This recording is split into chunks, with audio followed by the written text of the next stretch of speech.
And welcome back to GMA. Let's get right to our cover story and a possible medical breakthrough for autism. A new FDA-approved eye tracking device that may help with earlier diagnoses for children as young as 16 months old, which could lead to earlier care. ABC News' Rena Roy is joining us with that. Rena, good morning. Well, good morning to you. Health experts say this new eye tracking device could be a major game changer, helping to detect autism sooner in young children, which is key because it means they can receive crucial therapy earlier in life. Uh-oh, buddy.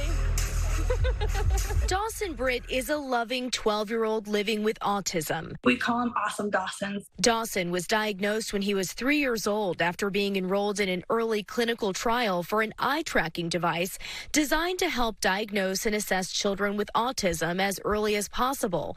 That small portable tablet device, now known as the EarliPoint evaluation, recently cleared by the FDA. In the study, Dawson was able to sit. It's a kid's chair, like in a car. He watches this video, and they watch his eyes the whole time. And they show us afterwards that the things that he is looking at look pretty sporadic compared to a typical kid. And while the average age of an autism diagnosis for children in the U.S. is 4 to 5 years old, 2 new studies released earlier this week suggest the EarliPoint evaluation could help clinicians diagnose children as young as 16 months and more accurately than with traditional methods alone. The technology works by tracking a child's eye movements 120 times per second while watching videos of other children interact. Clinicians can then compare what the child pays attention to with what typically developing children would look at. For example, a child with autism might not pay attention to hand gestures or facial expressions. In just a few minutes of watching other children at play, there are dozens and then hundreds of different important social cues. We measure what is typical variation in attention to those cues and then what might signify signs of concerns for social disability and concerns for autism.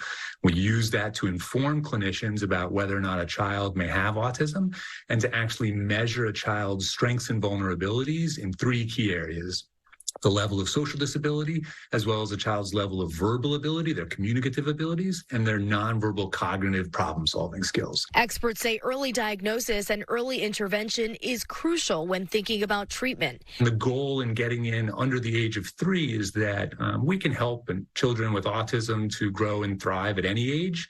But if we can identify children before the age of 3, the brain is more plastic, it's more amenable to the positive beneficial effects of early intervention. As for Dawson, he's thriving.